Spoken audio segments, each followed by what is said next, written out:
আসসালামু আলাইকুম ওয়া রাহমাতুল্লাহি ওয়া বারাকাতুহু। আমরা যাচ্ছি গাজীপুরের শ্রীপুরে একটি মালটার বাগানে। আমার সাথে আছে আমার ভাই নাইম সরকার, আর আমাদের সাথে আছে আমাদের শ্রদ্ধেয় বড় ভাই খোকন মিয়া ভাই। নাইম, আমরা যে জায়গাটা যেতেছি এই ব্যাপারটা একটু বলো, যদি মানে দর্শকরা তো দেখবে কমক বেশি।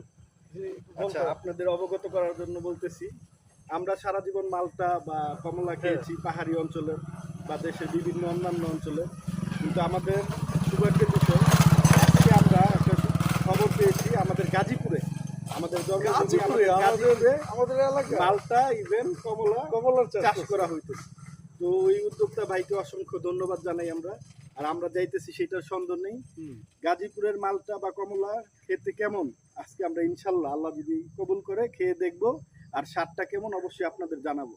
আপনারা অবশ্যই আমাদের ভিডিওটা দেখবেন আর আমাদের পাশে থাকবেন ইনশাল্লাহ। তো ঠিক আছে, তথ্যটুকু জানতে হলে মালটার বাগান কমলার বাগান ভিডিওটা অবশ্যই দেখতে হবে, তাহলে ভিডিওটা দেখতে হবে, সাথে থাকতে হবে। আমাদের জন্য দোয়া করবেন। ঠিক আছে, দোয়া রইল আপনাদের প্রতিও।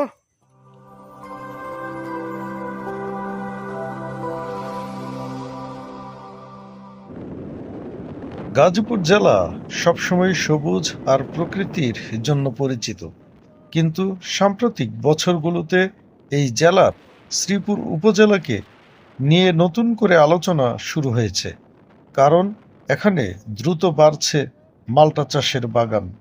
আধুনিক প্রযুক্তি, কৃষি সচেতনতা আর কৃষকদের পরিশ্রম মিলিয়ে শ্রীপুর আজ মালটা উৎপাদনের এক নতুন সম্ভাবনাময় অঞ্চল হিসেবে পরিচিত। চলুন ঘুরে আসা যাক গাজীপুরের শ্রীপুরের মালটা বাগান থেকে। সবুজ প্রকৃতি আর কাঁচা পাকা ধান দেখতে দেখতে আমরা ছুটে চলেছি গাজীপুর শ্রীপুরে উপজেলার বর্মি ইউনিয়নের ডালের শহর সাতখামের এলাকায়। তো আপনারা যারা আসতে চান, এটি হচ্ছে গাজীপুর শ্রীপুর উপজেলার বর্মি ইউনিয়নের সাতখামের এলাকা। তো আপনারা মোটরসাইকেল যুগে যদি আসতে চান, তাহলে খুবই মনোরম পরিবেশ উপভোগ করতে করতে আপনারা চলে আসতে পারবেন। সাতখামের এসেই আপনাদের সামনে পড়বে ৭১ চত্বর। ৭১-এর স্মৃতিস্তম্ভ দাঁড়িয়ে আছে। আমরা এই স্মৃতিস্তম্ভ দেখে সোজা চলে যাচ্ছি সেই কাঙ্ক্ষিত মালটা বাগানের দিকে। চতুর্পার্শ্বে শালবন, গজারি বন, এর মাঝ দিয়ে ছুটে চলেছে অসম্ভব রকমের সুন্দর একটি রাস্তা। সামনে আসতেই আমাদের পাকা রাস্তার সফর শেষ, এখন কাঁচা রাস্তা দিয়ে যাচ্ছি। তো পথেই দেখছেন যে গ্রামের মেঠো পথ, মাটির রাস্তা, এর মধ্যে দিয়ে আমরা যাচ্ছি সেই মালটা বাগানে। আর এখানে স্থানীয় লোকজনের আনাগোনা থেকে দর্শনার্থীরাই বেশি চলাচল করে, যাতায়াত করে। আপনারা দেখছেন যে তারাও মালটা বাগান থেকে আসলো। এখানে আমার পরিচিত আমার এক বিআই, তার সাথে একটু দেখা হলো, কথা হলো। তাকে দেখে তার সাথে বিদায় নিয়ে আমরা আবার চলে আসলাম। আপনারা দেখছেন মালটা বাগানের ভিতরে টিকিট নিতে হয়। এখানে প্রতি টিকিট ২০ টাকা করে। আমি আর নাইম সরকার আমরা দুইজন দুইটি টিকিট নিলাম।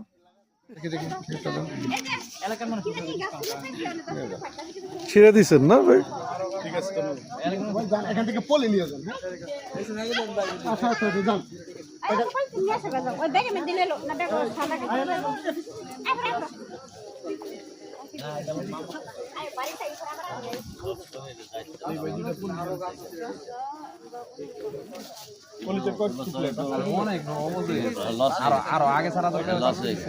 আপনার কত করে রাখতেছেন কেজি? 250 টাকা। 250। আর একটু কম রাখার দরকার ছিল মনে হয়। না, কিন্তু আমাদের 300 টাকার মধ্যে 50 টাকা। এবছর আমাদের অনেক লস আছে। দেখেন গাছের গোড়ায় অবস্থা। ঠিক আছে।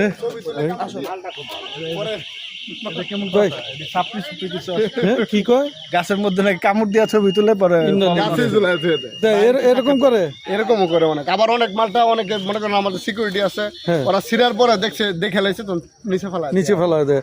এই কাজগুলো যারা করে আর আসলে না হলে ঠিক আমরা করে টিকিট না। দিতাম না, গতবার টিকিট ছিল না, এখন প্রচুর মালটা হিউজ পরিমাণ মালটা নষ্ট করে, যাক, এই যে শুনলেন আপনারা না এই হলে আমরা ভাইয়ের- দিতে পারতাম। ভাইয়ের কথা শুনলেন, কিন্তু যারা এই ধরনের কাজ করেন বাগানে ঘুরতে আসার পরে গাছের ফলের মধ্যে কামড় দিয়ে আপনার একটা ছবি নিতে চান, এই ধরনের কাজগুলো করবেন না। ফলটা নষ্ট হয়, হ্যাঁ, ফল নষ্ট হয়, বাগানের সৌন্দর্য নষ্ট হয়, মালিকের ক্ষতি হয়। loss ক্ষতি হয়। হ্যাঁ, নাইম, হ্যাঁ ভাই, ব্রো চলো,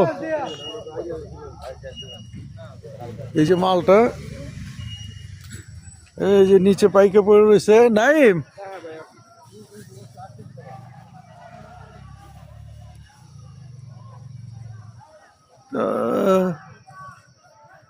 শেষ বেলায় আইছি আসলে, আস্তে আস্তে গেছে।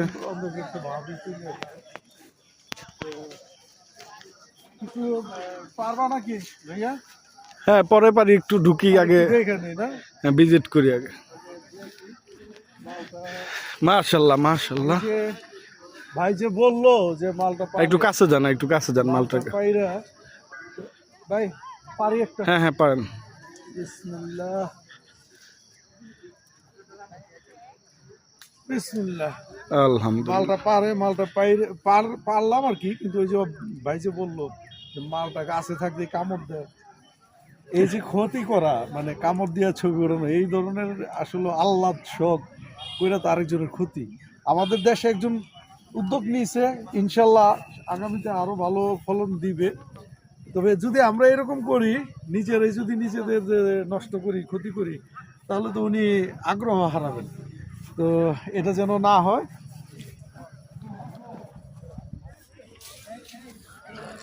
কি স্বাদ, নিজের হাতে গাছ থেকে পারলাম।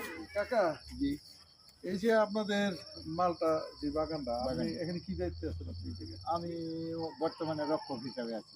রক্ষণাবেক্ষণের দায়িত্বে আপনি আছেন। এখানে কত বিঘার মধ্যে এই বাগানটা করেন? 7.5 বিঘা, 7.5 বিঘা। 7.5 বিঘার মধ্যে এই বাগান 600 গাছ আছে। 600 গাছ। এর মধ্যে সব গাছই কি এরকম ফল আসছে? খালিও আছে, কিছু কিছু গাছ মানে যেগুলো চারা গাছ ওইটা দিতে আছে। এই বয়সেরই গাছ, কিছু খালিও আছে। খাইতে কেমন, স্বাদ কেমন? তো স্বাদে কেমন আছে? আমরা তো স্বাদে- দিলাম কিছু, এই জায়গার মাটির হিসাবে ভালোই, মাটি হিসেবে ভালো আছে। তো কিন্তু যা- ফলটা বেশি পাইকে গেছে, আরো 2 সপ্তাহ আগে ছাড়তে হইতো, আর 2 সপ্তাহ আগে পারলে মানে এতটা মানে নষ্ট হইতো না, গাছের নিচে যে পয়রা নষ্ট হয়েছে এইটা এটা নষ্ট হইতো না। তো আর দামটা আর একটু কমাইলে ভালো হইতো না চাচা? না, তা আমরা ওই পর্যন্ত না যাই, 250 টাকা কেজি। তো ধন্যবাদ কাকা, আপনি এখানে আমি তো দায়িত্বে মালিক আছেন। না, ও, মাটির তুলনায় স্বাদ ভালো নাকি? এটা মূলত কি জাত? এটা পাহাড়ি জাত? এইটা আমি বলতে পারি না। ও আচ্ছা আচ্ছা। আপনি এখানে রক্ষণাবেক্ষণের দায়িত্বে আছেন।